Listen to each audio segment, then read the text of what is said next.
After finding out how things are in Costa Rica and America, I thought I'd speak to young Australian surfer Molly Picklum, who's taken the women's QS tour by storm. My name's Molly Picklum and I live on the Central Coast, New South Wales, and I'm 17 years old. I attend school and I surf. So Molly, you're currently ranked 6th on the World Qualifying Series, which depending on the year and how the WSL decides to work the rankings and qualifications, you could potentially qualify for the Dream Tour. So how does that make you feel being in the top 10 as well as a possible qualification being on the cards?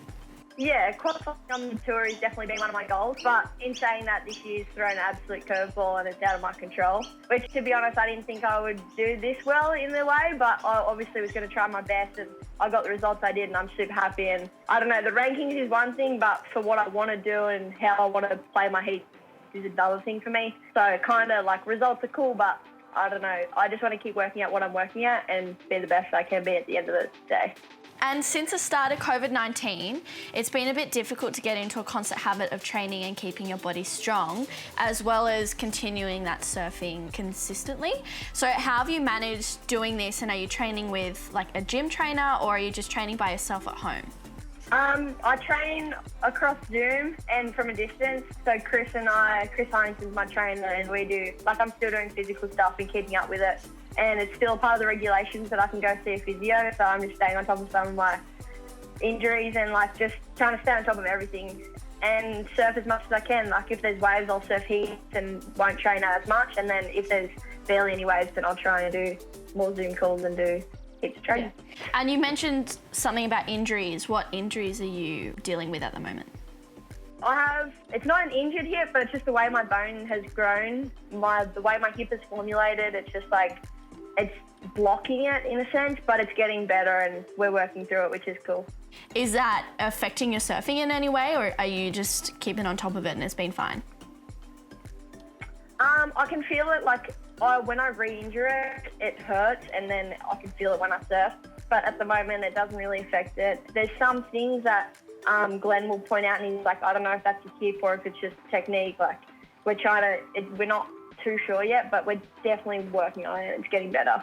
Yeah. And speaking of Glenn, you've developed a close relationship with Glenn Micro Hall, and have you been training with him every day? Have you had a training partner with him, and what have you been doing in the sessions? Like, what have you been working on? Yeah, I've been training with Glenn, and we train maybe once a week, 2 times a week. To be honest, it just depends with his schedule and my schedule, and we try and mix them up. But I've been surfing with Ace a fair bit, which has been cool to watch him. Like, he's a CT surfer, he's a veteran.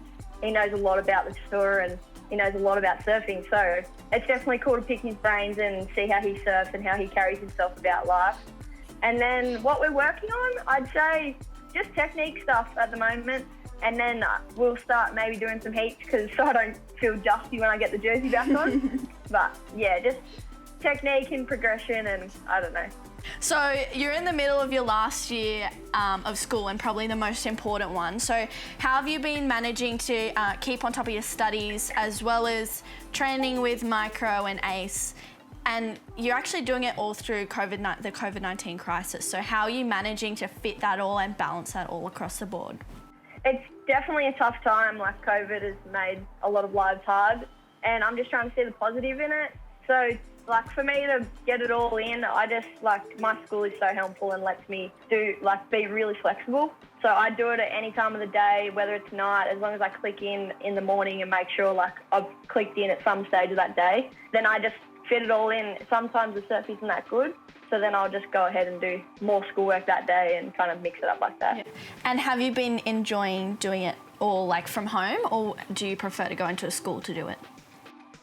Personally, I like talking a lot, so I like going into school and asking lots of questions. But then again, I'm used to it. Like, I've done schoolwork on the road, and I still feel like I'm on holidays, like our school holidays, because I still get to train and do all that stuff. And since everything's kind of happened with coronavirus, what's one thing that you've missed that's outside of surfing? One thing I've probably missed is, I think, just the company of, like, travel, like, seeing friends, having people around you, and then traveling. Like, I don't know, traveling is different to surfing, but it's kind of all along the same lines. Yeah. It's weird. Like, I kind of get bored at home, and then I'm like, where can I go? Like, go see my friends. I can't wait for restrictions to ease up. I hear I don't you. know. I think just seeing friends. Yeah, I miss seeing you. I know. I love you. Yeah. Thanks so much for talking to us, Molly, and hopefully I can see you soon. Yeah, thanks so much for having me.